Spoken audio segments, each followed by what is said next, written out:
From the heart of Appalachia, located under a shopping mall near the city that moves mountains, you're listening to Here to Chew Bubblegum with Goose and DirtyDan.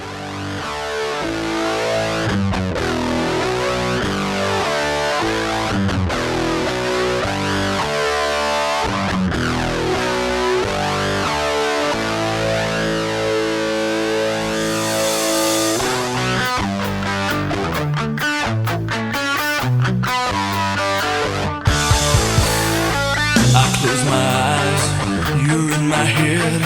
I can't stop thinking about all those things you said. I should have known it always ends up this way. Those nights alone, thinking about you. I'm sick and tired of playing your fool. Comes down to this, I need an answer today. Hello everyone, I am Goose. And the opening music you just heard is from the band Flannery with the song Walk Away. As you guessed it, we're still on break this week, but we're going to present some of DirtyDan and Rebecca's favorite moments from Here to Chew Bubblegum. We're going to start out with a clip from episode 22, which came out March 28th, 2021. And welcome back. Here to Chew Bubblegum. I am Cronkite, and as always, that man across the desk from me is Goose. Sitting at the end of the table in the big captain chair today is Pretty Boy. We are very lucky to have Pretty Boy here with us. And it is a great show for you to join. Typically, our Truth Is Out There series shows are longer than other shows. So that could be a blessing or a curse. It depends, on how you feel. What is that massive stack of paper? Did Stephen write us an email again? No, that is that is research, my friend. What we're going to do is we're going to have Truth Is Out There series starting right now. We're going to take a break, after this. Mm-hmm. We're going to come back and talk about Ingersoll Lockwood Incorporated. And then segment 3, we're going to continue with some more Truth Is Out There. Exciting. But opening up, in a recent report, upcoming UFO report will be difficult to explain, says former national intelligence official. A former top national intelligence official hinted that an upcoming government report on UFOs will include information that cannot easily be explained. He quotes, "There are instances where we don't have good explanations for some of the things that we've seen, and when the information becomes declassified, I'll be able to talk about it a little bit more," said former Director of National Intelligence John Ratcliffe. Ratcliffe said some UFO sightings have been declassified in the past, but a report to be released by the Pentagon and other federal agencies, let's hope the Navy's in that, will present more information to the American people. He also says there have been sightings all over the world, and when we talk about sightings, the other thing I will tell you is not just a pilot or a satellite or some intelligence collection. Usually we have multiple sensors that are picking up these things. The report is expected to be released on June 1st. Now, they have sensors that can pick up UFOs. So the way I take that is these sensors have been in place for quite a while. Mm-hmm. Star Wars project. Now, Star Wars was only. No, these sensors could be because we have a lot of junk in the orbiting the planet now. Yeah, we do. But I mean, how long have these sensors been up there? Exactly. Now if somebody says these are up there, so if any space debris falls, we'll tell somebody on Main Street to move to the right so they won't get squashed. Yeah, true. I don't buy that. Well, they have sensors up there because there's stuff out there, and they know it. Because if you go back to one of the videos from the shuttle, and I think we've talked about this before, you can see an object coming in, and then you can see like a missile or something coming up, and the UFO takes off. Do you remember talking about that? I do, I think, a little bit. So, now, also, that kind of makes me a little happier. Like, I feel a little more comfortable now. That we have a defense system in place. We have a defense system in place, not only for hostile alien races possibly, but for the natural stuff, like comets, asteroids, things like that could, wipe out the planet. Well, I think if we ever have a comet or an asteroid coming to us, that Bruce Willis and his team will take care of that. Mm-hmm. Well, Bruce Willis is getting kind of old, so we'll have to. Dude, what is it? Old people are just as valuable as young people, older people. I mean, yeah, they're valuable. We just can't do anything physically. Well, you know, what Pretty Boy didn't tell you there in the opening is that when he was in a foot race to the bathroom, that I tripped the other guy. Yeah. So he could make it. Well, yeah, was it just because you were like having like a dementia moment and you No, just rolled out with and your it's vest, and it's not because I fell down. So your walker got away from you? I hope nothing happens to you. I hope nothing happens to me either. As long as I can outrun you and your tennis ball walker, we're good. You will never be able to outrun me. That's a fact. Come on, Jesse, let's go. Herbert, you know, Family Guy. Right. Yeah, Are you sure it was Herbert? Yeah. It could have been Tom Hanks. It could have been It's not Tom Doodle. Hanks. It was probably. It's not Tom Hanks. What's your take, Pretty Boy, on the report that's going to come out on June 1st? Oh, I'm excited to hear about it. I am too. But I feel like they're going to cut some things out. You think so? Yes. They could redact some stuff. Now, we never asked him. Have you had any like experience or anything? Have you seen anything or? I have not seen anything, but I have heard of people that I know that have seen things back home.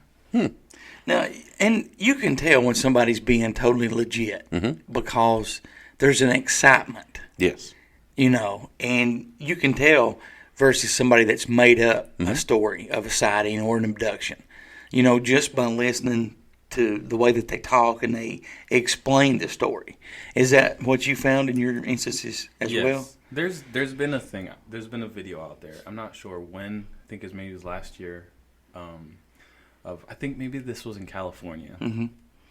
That there was a UFO sighting, and everyone saw this on. Everyone was on the highway, I think, and they looked up and there was like this UFO just chilling there. And then I think someone came up and was like, "Oh, it's an air balloon." Yeah, see, Just some random guy. you know, it's always an air balloon or a Listen, internet balloon they or need to a get the nuclear balloon or swamp gas. The or, balloon stories are getting weak and tired because, listen, there are no balloons that move that quick. No, there's totally not. Well, have you heard about this? The International UFO Investigation Organization sets up permanent headquarters in Cincinnati. Oh. The truth is out there and possibly right in the Queen City, as Cincinnati is once again home to the nonprofit UFO organization Mutual UFO Network, or MUFON. Launched in 1969, MUFON has 3 goals, which is more than 600, and it has more than 600 trained investigators and 4,200 members across the world. Do you know what the MUFON goals are? Well, I will tell you. Number 1, investigate UFO sightings and collect the data in the MUFON database for use by researchers worldwide.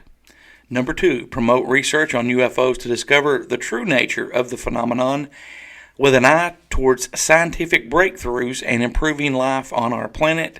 Number 3, educate the public on the UFO phenomenon and its potential impact on society. What's your thoughts on that? MUFON is going to be about 3 hours away from us.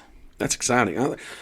How do I become a trained investigator? Well, I'm glad that you asked that because I have the answer to that in this story. Although the organization has moved several times since its founding, it left Cincinnati in 2012 to relocate to Irvine, California. Now its board of directors has declared MUFON is permanently returning to the Queen City, Cincinnati, and setting up near the airport. Historically, MUFON has moved wherever its executive director is located. Current executive director David McDonald is based out of Cincinnati. McDonald also previously served as the director, hence MUFON's former stint in the city. The article goes on to say that the Wright-Patterson Air Force Base is 45 minutes away. There are quite a few sightings in the tri-state area, and it's the home of the most famous UFO pioneers in the world. Lynn Stringfield is that pioneer. He said MUFON is actively recruiting more UFO hunters and has a spot on its website where the public can report UFO sightings.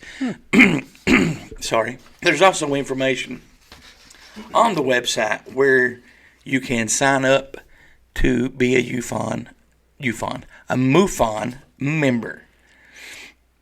So that answer your question? Yeah. If there are any MUFON people who listen to our show and you want Goose and I to be investigators, please reach out to us because that would be so cool. Definitely. Now, how can people reach out to us? We forgot to mention that in the opening part. Are you talking about you and I? Yes. How they can reach out to you and I? Yes. How does people contact us?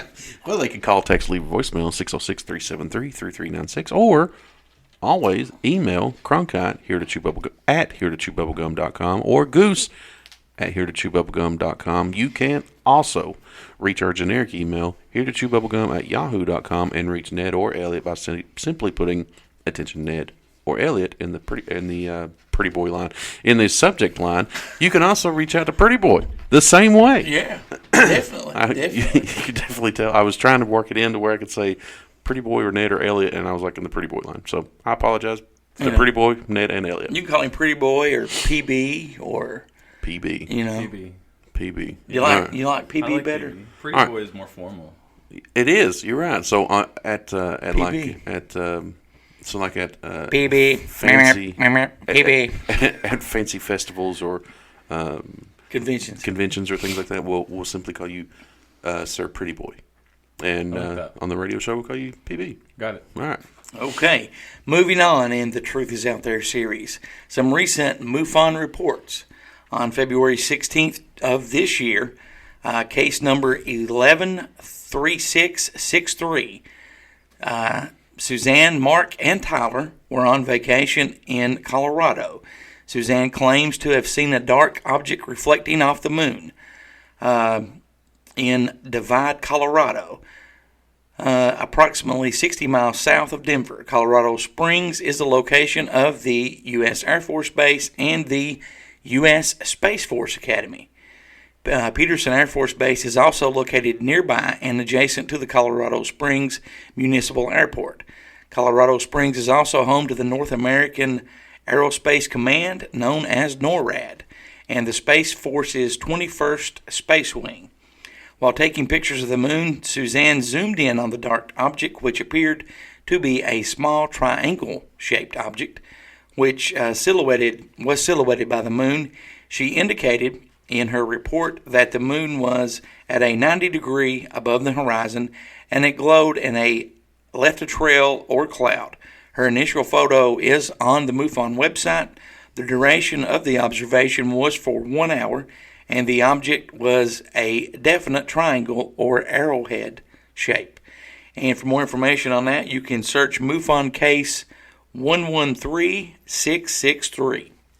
What's your thoughts on that? Pretty exciting.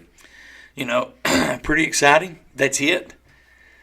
I'm sorry. I've uncovered something else in the Ingersoll Lockwood stuff, and my attention was on it. I was so sorry. Can you read that story again?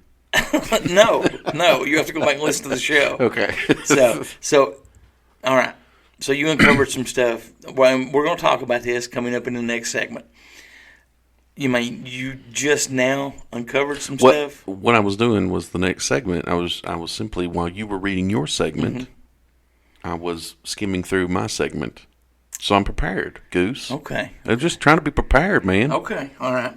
No problem. On you February 11th, got PB down there. 2021. Let him comment. On February 11th, 2021, case number 113698, Miguel, while doing his regular exercises and stargazing in his backyard, reported seeing a boomerang traveling from the northeast, generally over the greater Los Angeles area, to the southwest, towards the Pacific Ocean and Catalina Island.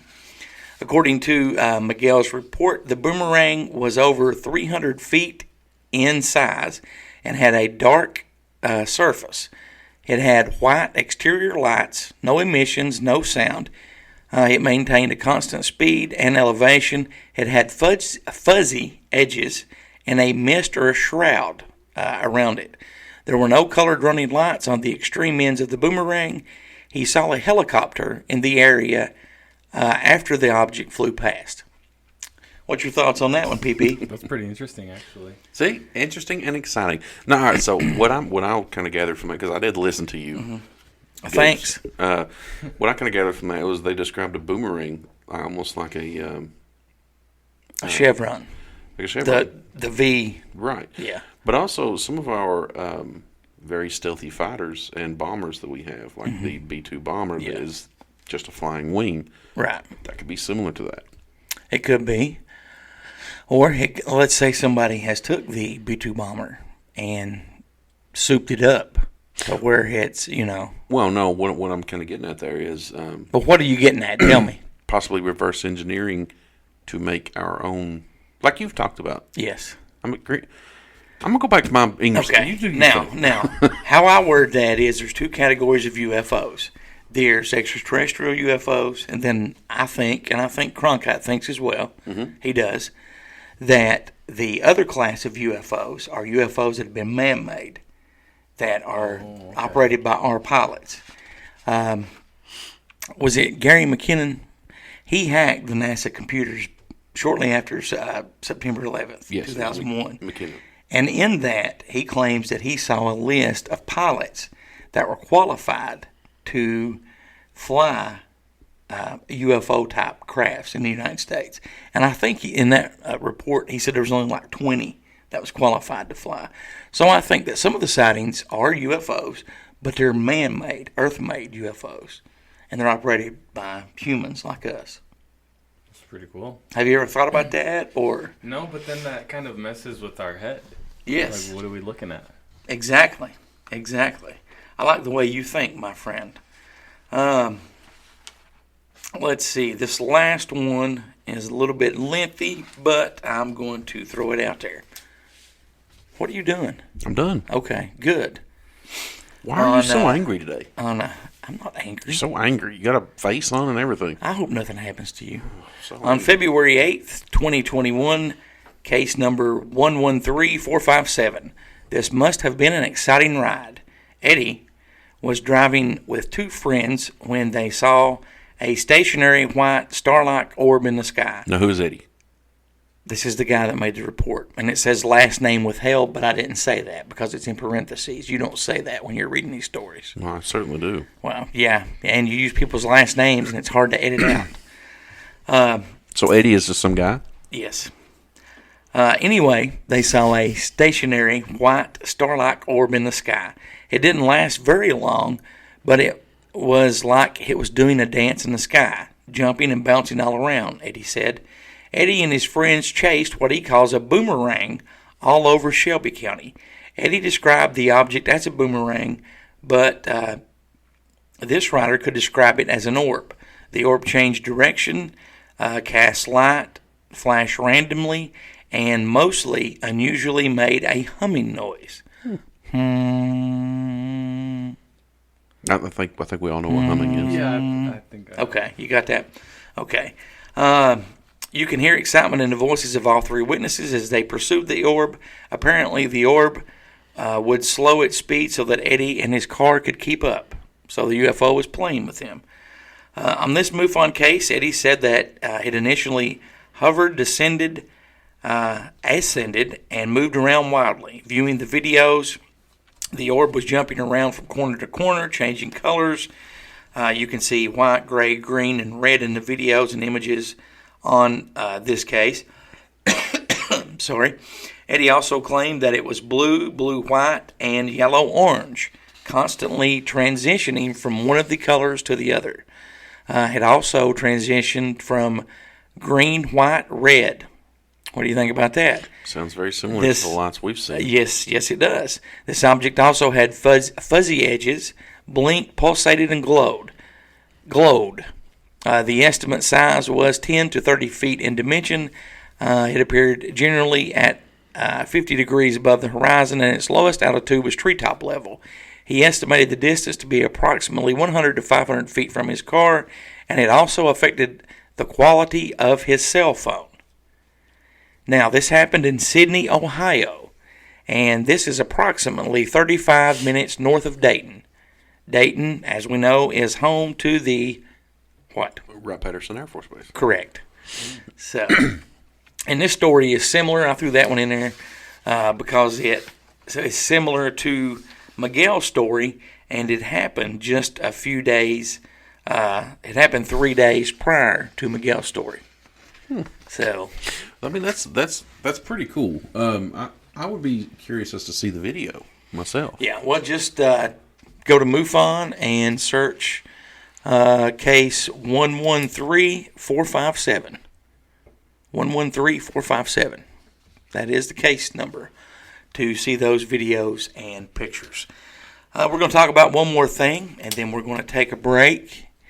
And let me get something to drink here, so keep the audience entertained. Sure. You two. Absolutely. So, talking about some of these recent MUFON stories there, PB, what do you think about them?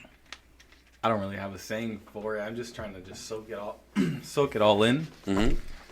Well, now coming into just kind of hanging out with us today, like, what did you think that there was this many reports and things like that? Absolutely not. Yeah, because it's almost like whoever's controlling the media or the narrative or whatever is kind of blocking this stuff out. Yes. Very crazy. Thank you very much. Are you hydrated? Yes, I'm hydrated. Okay. I really can't describe it. It's a glowing red object. What are we supposed to do? Make sure the site is secure, and I'll phone the command post. And that is what Salas instructed them to do. Mm-hmm. And again, that happened on March 16th, 1967. Well, and that story goes on to say that that whatever phenomenon or craft or whatever actually made the nuclear missile that was in the... Yeah, it made 10 deactivate. Yeah, it was going crazy. Yes. Like their computer system was going nuts. And I think they even said that it started to... it started down the countdown process, like they were going to launch, and then it shut everything down. It was wild. So you think the UFOs were just messing with them? Yeah, I think they were just destroying those things. What do you think about that? I actually completely agree with Cronkite that they were destroying the servers. Mm-hmm. See, Cronkite's got some ideas and stuff. So you two are going to team up on me, correct? Mm-hmm. That's how this is what's going to happen. When you said you even laughed when you said that. when you said I really hope nothing happens to you, I had a flashback of what was the lady's name that wrote the email? The one that earlier that we read. I've dropped it. I can pick it back up. No, that's fine. I just had a flash that she was sitting there typing. She, God, these boys, they're just so nice and they know it. I hope they don't get murdered. What's this website called? I can go check it out. Ingersoll Lockwood Incorporated. Because I don't feel like it's military. No, it's not. It's definitely not military. It's affiliated with military, but it only like a you have to have special clearance as a business consultant. Okay. Kind of military stuff. Like they're involved. More than that. Yeah. Well, I mean they're involved heavily with the military. They're not military though. Okay. So they're a private company. There's no crime to be committed. No, I mean because you are a U.S. patriot, you have every right to go look at that website. Check it out. Right. Exactly. I'm gonna check it out. and you even called them. Do you want to try to call them again? Do you want me to call them again? Well, not right now because we're going to take a break. Okay. Well then, yeah. So I'll call them again. But you want me to give we're them going my phone number to. Again? No, Okay. no. That was funny. I'm surprised we didn't get any emails on that about how funny it was. You almost gave your personal cell phone number out. Well, listen, I was caught up in the moment. Caught up in the moment? Mm-hmm. I didn't realize I was so comfortable around this microphone stand that you gave me that I just couldn't. Good. I just didn't realize I was on the show. Good. And that's the way it should be. Oh, man, those are some great memories with that clip. Let's go ahead and travel to April 4th, 2021 in episode 23 for this next clip. Before we get started, Happy Easter. Happy Easter. To all of our believing listeners, Happy Easter. To all of our listeners, Happy Easter. To all of our listeners, Happy Easter. I'm not going to discriminate. Well, I'm not discriminating either. What I'm saying is Happy Easter to all of our believing listeners and to all of our non-believing listeners. Good thoughts and well wishes for you this week. Yes. But in the next couple of weeks, we'll be talking about some stuff. And before we started this show, not today, but, back in the fall, I thought, anything is possible. There could be life on other planets. Sure. After some of the research that I've done this past week, there is no doubt in my mind that there is not life on other planets and that we have been visited here. Absolutely. I've always been hoping that it was true, but I think it is true. Yeah, I mean, I think it's very, very true. I think it's true. Just looking at it from the sheer space in the universe, Right. at how many planets are there, how many solar systems. I mean, it's laughable to think that we're the only planet that became had life. Right, and I totally agree with you. There'll be a segment coming up. I don't know if it will be next week or the week after, but we will be talking about some locations. We will be talking about some stories from Area 51. We will be talking about some stories from Wright-Patterson Air Force Base, which is not that far from us. And these will blow your mind. We'll also be talking about some presidents over the last 30 years, people that have been presidents who have more than saw UFOs, if that makes sense to you. So when you say more than saw, you mean like it could be anything. Like visited and talked with and could be. I don't want to give anything away, but I recently discovered a site, and it is a credible site, and I will name the site when we do these segments on the show. And it is just, some of this information is mind blowing. Well, and I'm going to say this right now: if the government's telling us no, there's no such thing as life on other planets, no, there's no such thing as aliens, no, nothing crashed at Roswell, why are they spending money to do certain things? And I can't say much more than that. But if they're spending our tax dollars, or they take certain actions or do certain things in certain situations, they're lying to us 110%. Absolutely, I agree. And you know what? Now you've got my interest peaked. Good. So why don't we just do this? Why don't we just do that show now? No. Okay. No. It's worth a shot. We will have to wait for that. We can start out with some listener email. Do you want to? Well, before we get started, Cronkite wants to say something. Yeah, I want Cronkite, go ahead, please. I want to wish a very happy Easter and a happy birthday to one of my good, close, personal friends, Barry. Hope you're listening, pal, and happy birthday. And Barry, happy birthday, happy Easter. Barry has wrote in before. He's commented on our question of the week. Yes. Have a great day, Barry. Absolutely. Have a great week, Barry. Why don't you sing a happy Easter song to Barry? I don't know any happy Easter songs. Just make something up off the top of your head. No, I can't do that. Yeah, you can. What about some listener emails? Okay, let's just go ahead and dive right in to some listener emails. Cronkite has his hand on his sack, his mail sack. Sorry. Oh. Start out with some emails. How great would it be, though, for the maximum overdrive situation? That would be kind of cool. Terrifying. No, man, that would be cool. I mean, I work on the low. The only thing that would be terrifying, and one thing about that movie, not switching, getting off topic, the pop machine incident. Yeah. That freaked me out when I was a little kid. That's pretty wild. Especially when he hit the guy in the balls and he goes down and hits him in the head and kills him. I'm like, oh. Yeah, that snapped. Double whammy. Big time double whammy. Well, see, the thing it's terrifying for me is I work on the loading dock at the cookie factory, so I'm doomed. No, you're not. Sure. All you do is push boxes.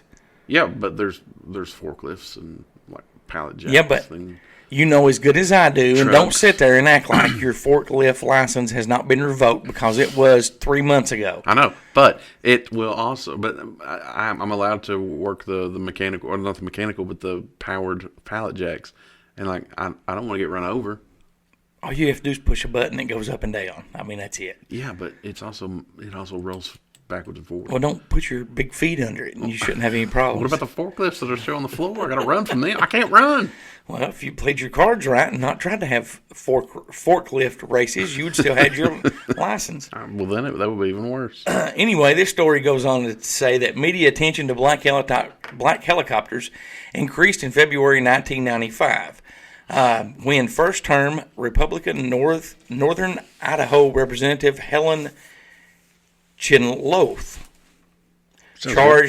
sounds good to me, charged that the armed federal agents were landing black helicopters on Idaho ranchers' property to enforce the Endangered Species Act. She said, "I've never seen them," and she said this in a New York Times interview, "but enough people in my district have become convinced that I can't just ignore it. We do have some proof." Believers in the UFO conspiracies often claim that unblacked helicopters are seen in the vicinity of UFO sightings. This is supported by being that the helicopters belong to an alleged secret government department who cover up evidence of alien visits and UFOs to the general public. Now, the following organizations, government agencies, state, local, and federal, are known to operate black helicopters. The U.S. Customs and Border Protection. They operate a dozen or so black and gold helicopters. Let's see here. What else? There was some more. I'd say probably the FBI. Let's see. They're also used by the U.S. forces, the U.S. Army.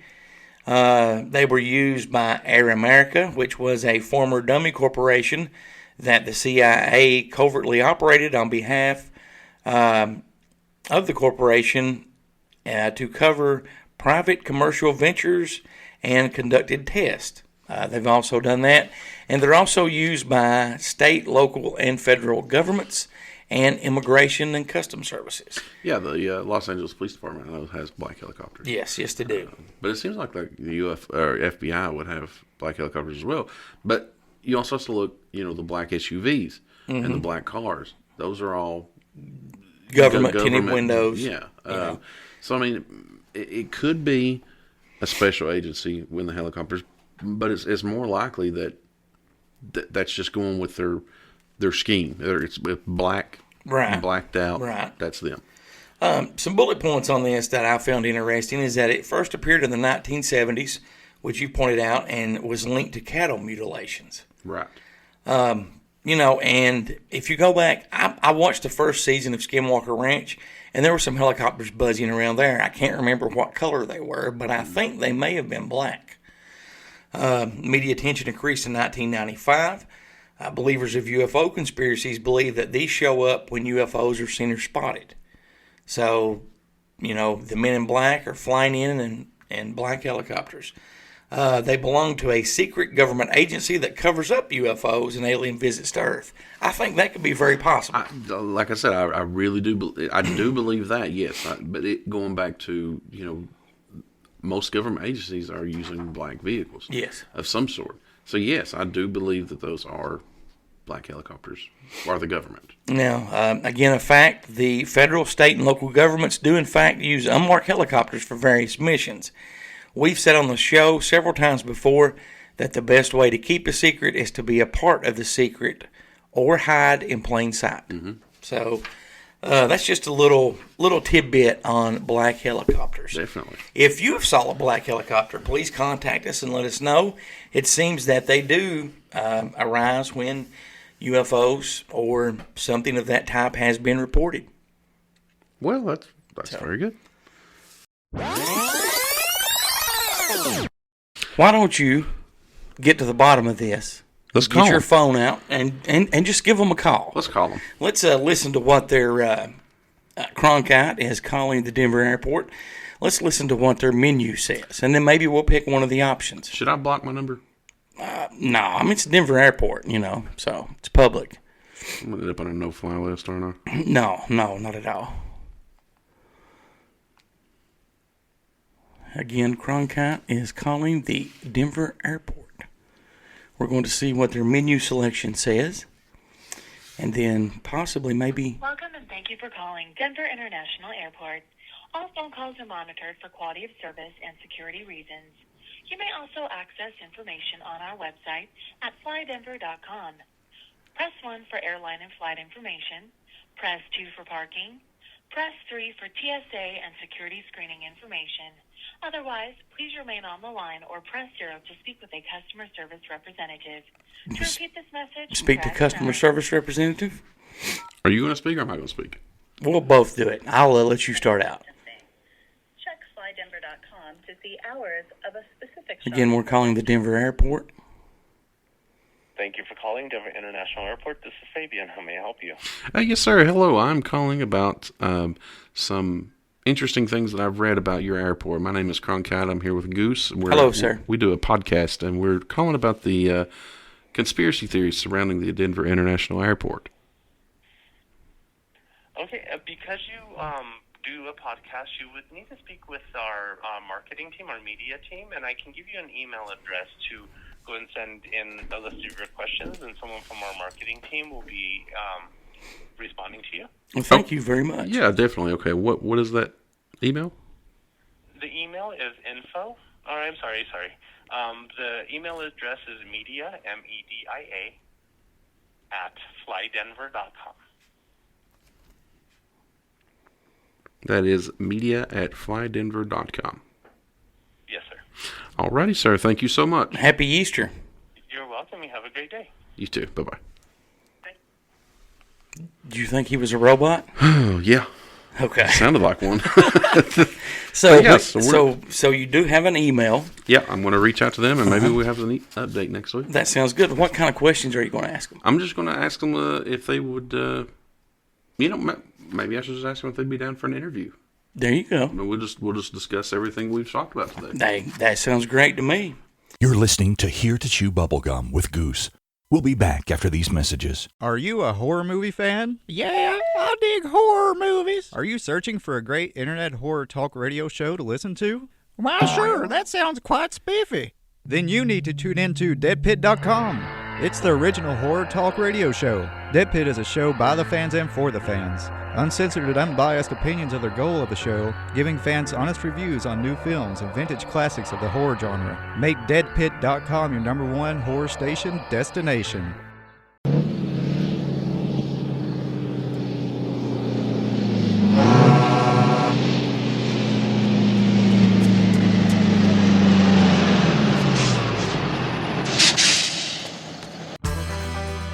Hey, ladies and gentlemen, this is Elliot from the Spooky Family Podcast, and I want to remind you that our buddy, the Paranormal Trucker, has a brand new podcast out.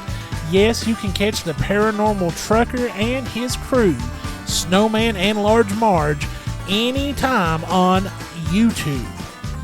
They're going to bring you spooky tales from the road, ghost stories, updates on new tech, conspiracy theories, and everyone's open road favorite, unidentified aerial phenomenon.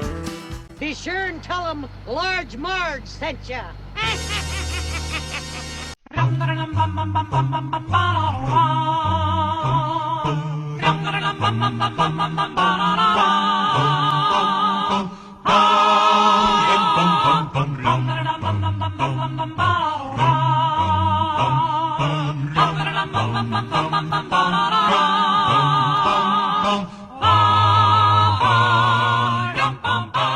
Welcome back, and let's hop in the DeLorean and travel to June 6, 2021.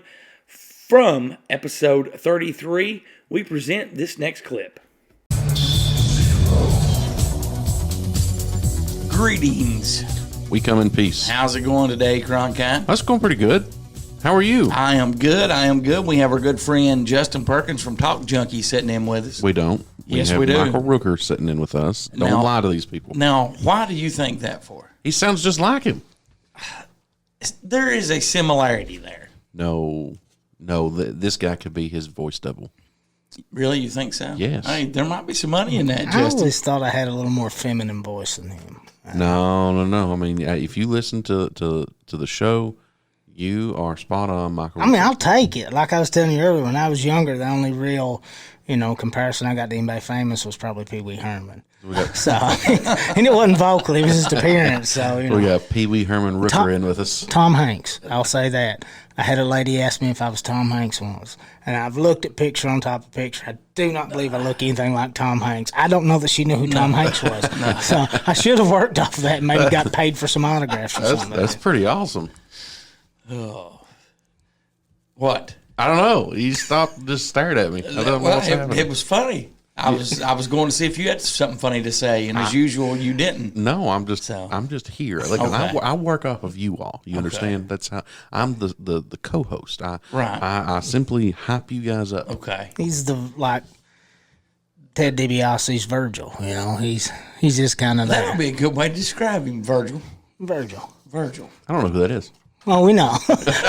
He actually ended up being a pretty. Ted DiBiase is, a lot of people might know this. He's probably one of the largest financial backers in the NWO. Like, that's well known. He's the money man in the NWO. Virgil was a gentleman that actually become estranged from him at a point in time back in early 90s and stuff, but then came back to work with him and associate with him, and actually came to the NWO towards the end of that run in the late 90s. Oh, okay. Have you ever You heard? learn every day. Have you ever heard the name the $1 Million Man, Ted DiBiase? I have. Okay. Do you know? So you know he was a wrestler. Wrestler. Yes. And his bodyguard's name was Virgil. Okay.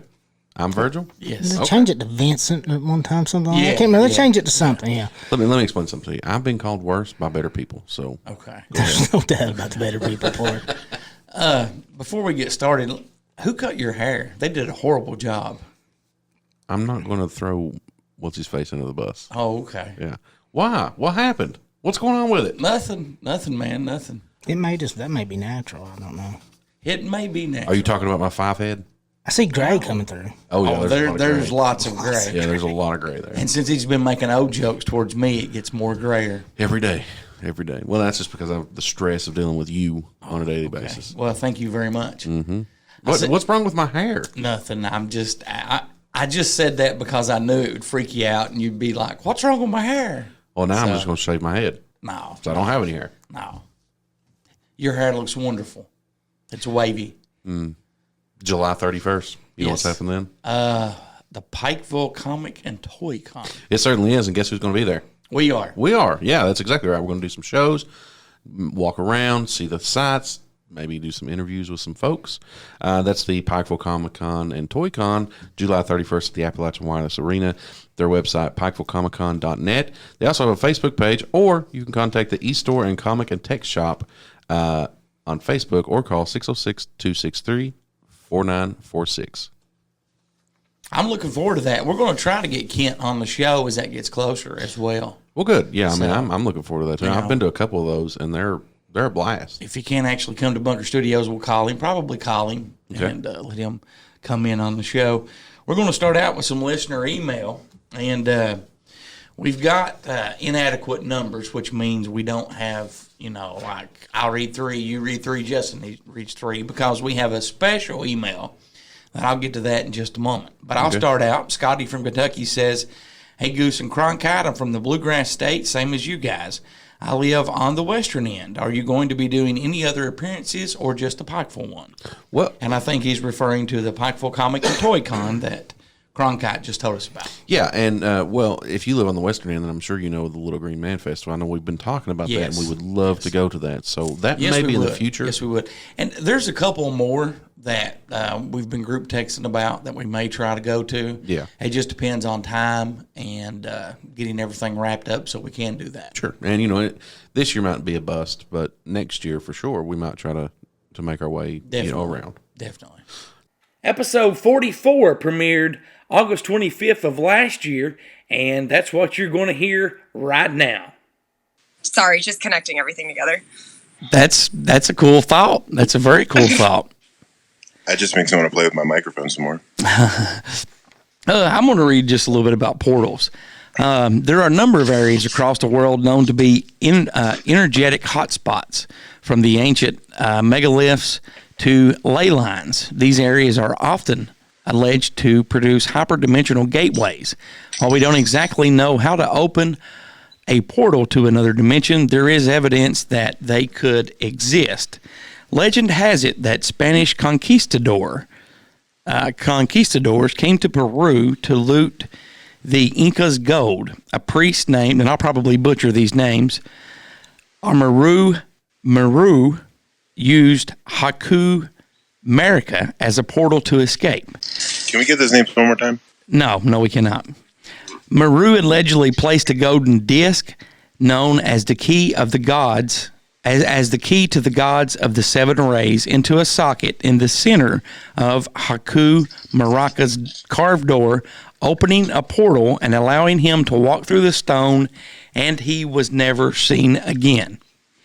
Had you guys ever heard that before? No. Yeah, and you can research that, and it did happen long ago, but that is what you find out. More scientific. Just a couple years ago, right? Yeah, just one or two. Go ahead, Rebecca. I was just, I have to step away for a brief moment. But what I was going to say, though, is on the portal things, I also want to talk about the random staircases in woods and how you should never climb them. Okay. Oh, oops. Yeah, definitely. Well, she stepped away. I'll talk about more scientific evidence. Lay it on us. If you talk to the most string theorists, they'll tell you that it's likely we live in a multi-dimensional universe. In fact, many string theorists believe that beyond our three-dimension reality, 4 if you include time, there may actually be 10 or 11 different dimensions, all potentially with their own unique law of physics and chemistry. And though there are some similarities between the two worlds as far as the laws govern them, electromagnetic energy and gravity, there are vast differences. Similarly, I cannot say that word. Anyway, there can be multiple dimensions beyond our own, of which we can only observe certain signs, quantum signs, that don't seem to fall into a unified theory of explanation based on the dimensions we're capable of observing. In 2012, NASA came out with a report that said a good portal is a shortcut guide, a door into the unknown, if only they could exist. Turns out they do exist. A NASA-funded researcher at the University of Iowa has figured out how to find them. We call them X-points, or electron diffusion regions, explains plasma physicist Jack Scudder of the University of Iowa.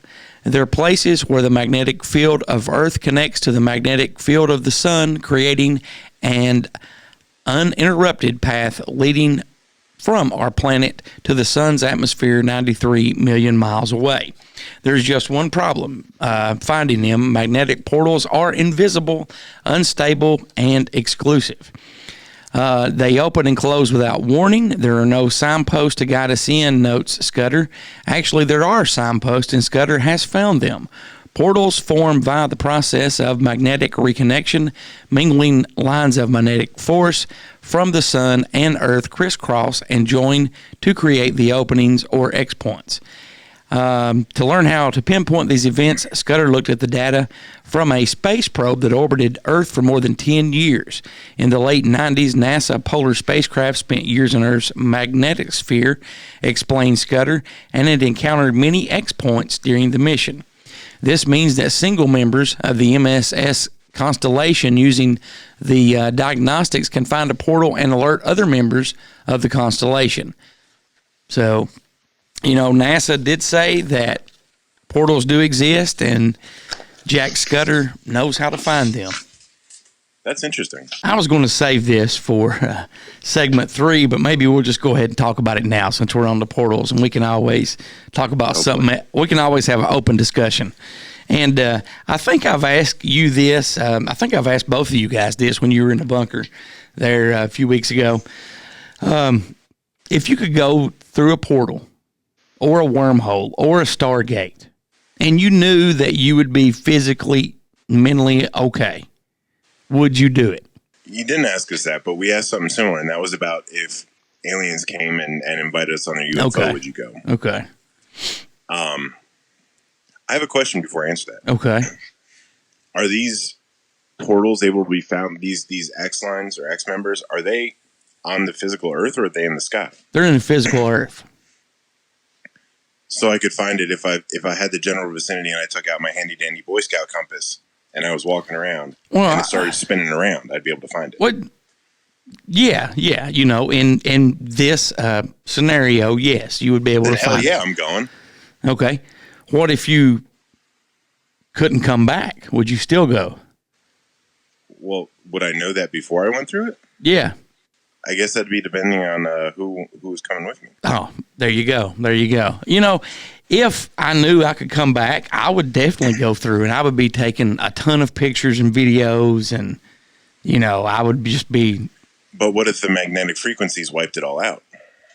But what if they didn't? But what if they did? That would be something that I would try.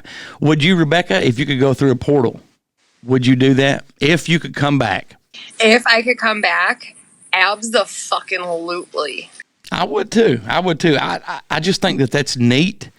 I don't want to sound crazy. I don't want people to think he's crazy, but I think it's very possible that these can and do exist. I just realized I was muted. Did you not hear my answer? No, you muted yourself after you said abso-fucking-lutely. Yeah. Oh. No, we heard your answer. Now, you were talking about some staircases in the woods. Now, this is something that I've saw and done a little research on. I don't know a lot about it. Why should we never climb them? Because I would. Yeah, I definitely have. So that's how, like, people randomly go missing in woods, or, like, you hear these stories about, like, them just finding, like, clothes and, like, no traces of these people, these kids, like, things of that nature. Like, those staircases lead to portals that you can't come back from. That you can't come back from.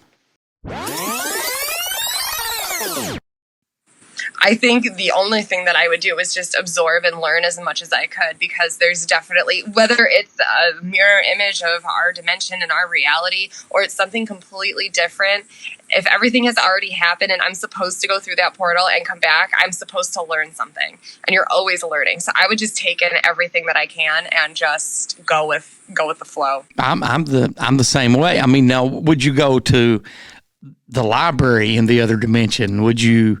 I mean, because you would be able What to... if it was another dimension where libraries didn't exist and you could just, like, touch things to get a complete full fucking download of everything, like in The Giver? Now, that would be really, really, really cool.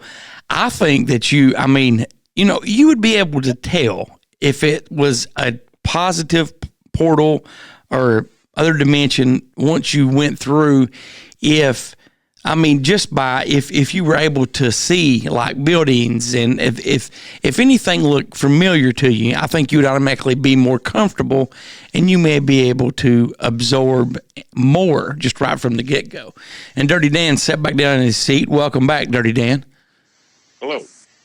How'd everything turn out? Oh, it was very interesting. Good. Very good. I heard you had a funny story to share with us. I don't know if that's...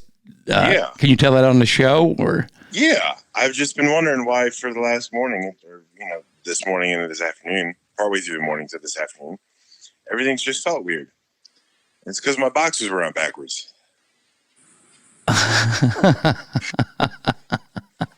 Oh, dear Lord. Did you get dressed in the dark? No. Well, maybe there's people in other dimensions that wear their underwear backwards. Well, possibly. It kind of reminded me of wearing a union suit, but I wasn't wearing a union suit. Gotcha. Well, hopefully you fixed that problem. I did. I did not. It felt weird, and it was almost uncomfortable. And now I'm happily sitting again. Well, I'm going to tell you something that's uncomfortable as well. Is when you put on a T-shirt and then, like a polo shirt or something on, and you go all day at the cookie factory and your back is really itching, and no matter how much you scratch it, it's not enough. And you go home at the end of the day and you're going to take a shower, and when you take your T-shirt off, a fabric softener sheet falls out of it that's been in there all day. Yes. I have dealt with that mispleasure as well. Let's jump ahead to September 7th, 2021, and episode 46 is featured in this next segment. It seems like all of the ones, well, as per usual, all of the ones that are recorded or are verified, just like this one in 74 with Reagan, no one ever talks about because it's all hidden. Gravity is still a theory. All right, Dirty Dan, go ahead and read the last email, and this will conclude the email portion of the roundtable, but we still have 2 segments that we will continue, so don't get sad. Dirty Dan, take it away. Mrs. J writes in, hello everyone of Here to Chew Bubblegum. I'm really looking forward to the roundtable. I'd like to hear an in-depth discussion on the TR-3B, no dash Rebecca. The history, sightings, technology, I could go on and on and on. Anyway, thank you for taking time to read my email. So, who is not familiar with what the TR-3B is here? Patriot Mama, Rebecca. Okay. It is on the map. Okay. So, the Goose, TR-3B is fascinating. I was going to say, this is your little love child. Let the people know what exactly the TR-3B is. I will give just a basic description, and then I'll probably start out with Oren or DJing and get their thoughts. The TR-3B is basically the black triangle that has a series of white lights or a series of red lights or white lights and then one big red light underneath that has been seen all over the world. A lot of the sightings started, and you can even go back to some old Unsolved Mysteries episodes, started in the 80s and all over the world being seen. The TR-3B. The TR-3B is, in fact, a U.S. plane. We have several of them. They're owned by the Navy. The government doesn't publicly say that they exist. There is photographic evidence. You can find that they do exist. There is patents. And there's even a little conspiracy around the patents of TR-3B. The name St. Clair was one of the guys that has a patent or tried to get a patent. I think his was denied. But then you can do some research and find out some more that the Navy does have a patent on this. The TR-3B, also known as the Black Manta, some people call it, was allegedly manufactured by the Northrop Corporation. It doesn't officially exist, but it uses highly pressured mercury accelerated by nuclear energy to produce a plasma that creates a field of anti-gravity around the ship. DJ, I guess we'll start with you. You are familiar with the TR-3B, correct? I've read the patents on it, yes. Okay. Now, and like I said, the John St. Clair patent, that's a conspiracy all by itself because, number one, I don't think there is a person that exists named John St. Clair. But all the patents under his name are very, very interesting. Yes, there is. That's a whole nother rabbit hole.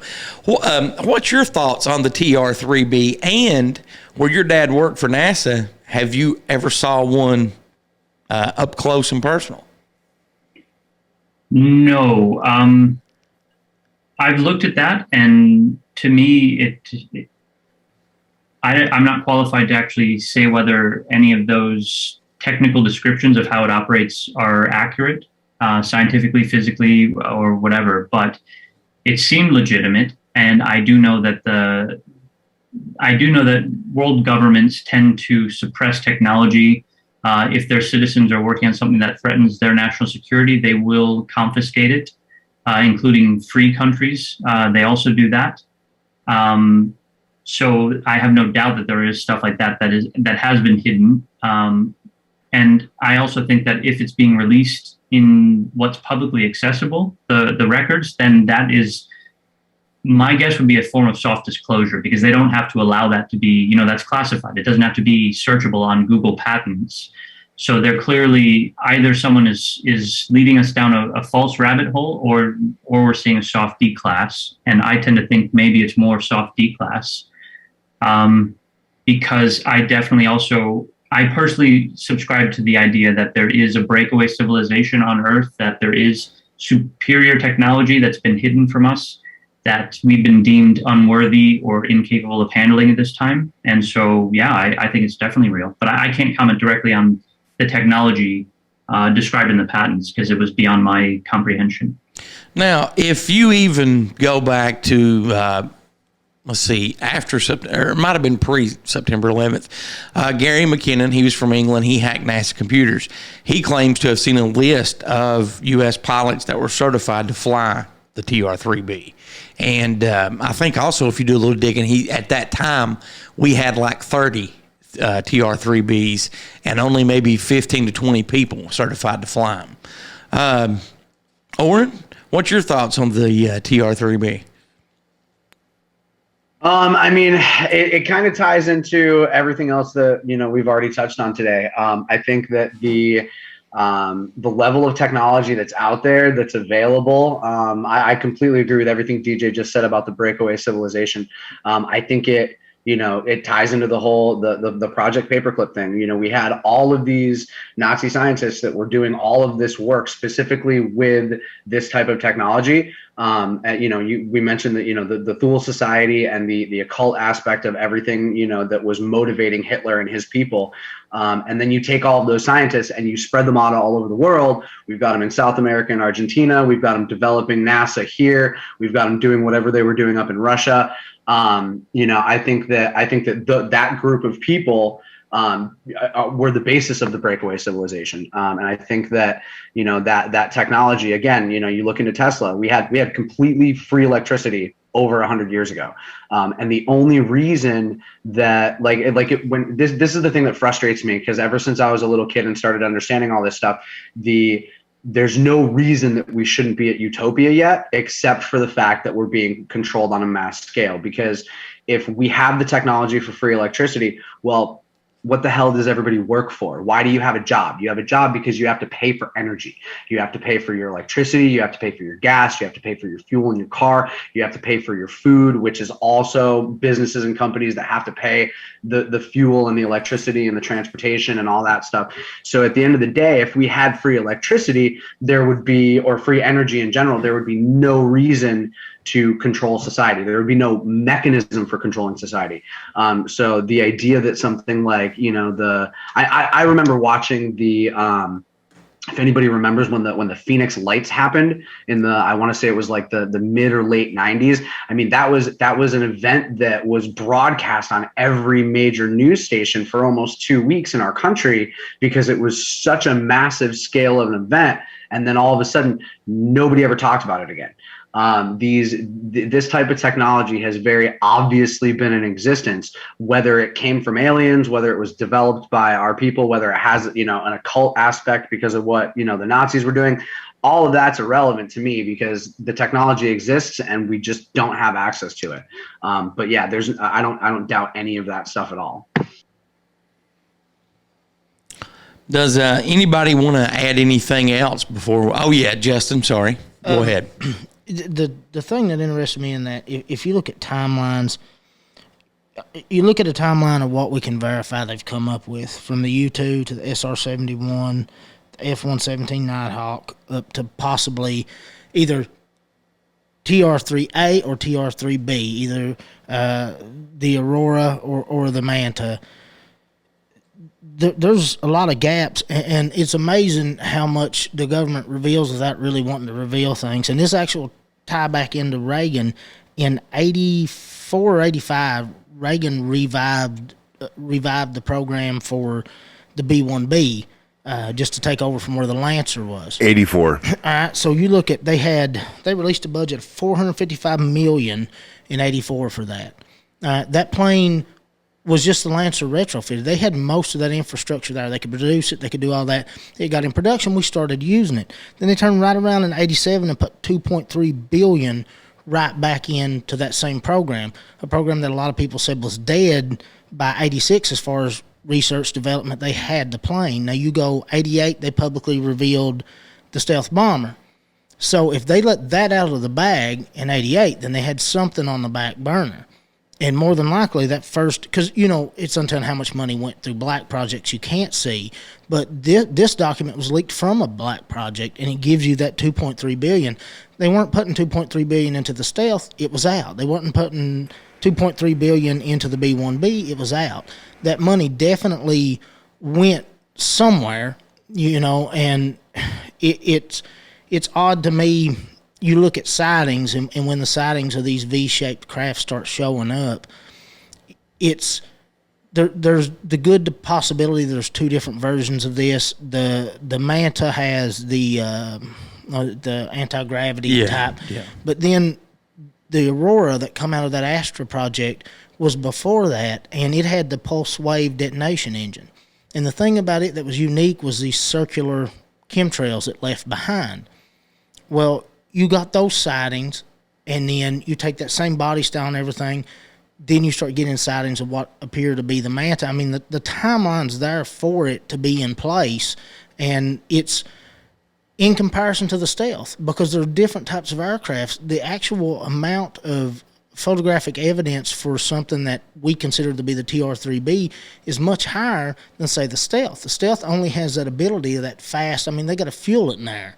You know, they've got to get it up, let it get to speed, let it seal up that whatever that coating is it's on, so it can hold fuel. You know, it's hard to photograph something at that speed that high.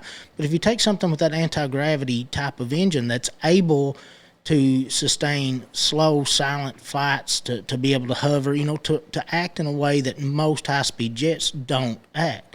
And then, you know, you add into that timeline, Russia comes out with the Checkmate, and they're very public about it. Yeah. China comes out with what are basically clones of the jets we don't need to beat them, and they're very public about it. And I think that maybe not all, but some of the government leaked footage of these amazing crafts that can do things that we can't defy is them saying in a very public but non-public way, that Checkmate's cute, but look at this, you know. And I think that's why we're seeing a little more exposure on that. Yeah. And Oren, to answer your question, I don't know where I've read it, but I think in today's dollar signs, one TR-3B, and I read this months ago. I think it was like $48 billion for just one plane, and we have 30 of them. Now I don't know how old those 30 are, but allegedly we have 30 of them. And I want to also make a comment before I turn segment 2 over to Dirty Dan. And doing some research on this yesterday, I did come across some new information on the TR-3B that I will be talking about in future episodes once I have time to trace everything down and do a little bit of research. As we close out this week's episode, I want to thank everyone for tuning in and remind you, you can always call, text, or leave a voicemail by calling 606-373-3396. That's 606-373-3396. Or you can email me, Goose, at heretochewbubblegum.com. You can email DirtyDan at heretochewbubblegum.com. Or you can get in contact with Rebecca at heretochewbubblegum.com. Again, I want to thank everyone for tuning in this week for Here to Chew Bubblegum. And coming up on next week's show, we'll be showcasing Elliot and the Spooky Family. Have a great week. Help someone if you're able to. And as always, pay it forward. Until next time, this is Goose reminding you, be mindful, be grateful, and be positive. Have a great week, everyone.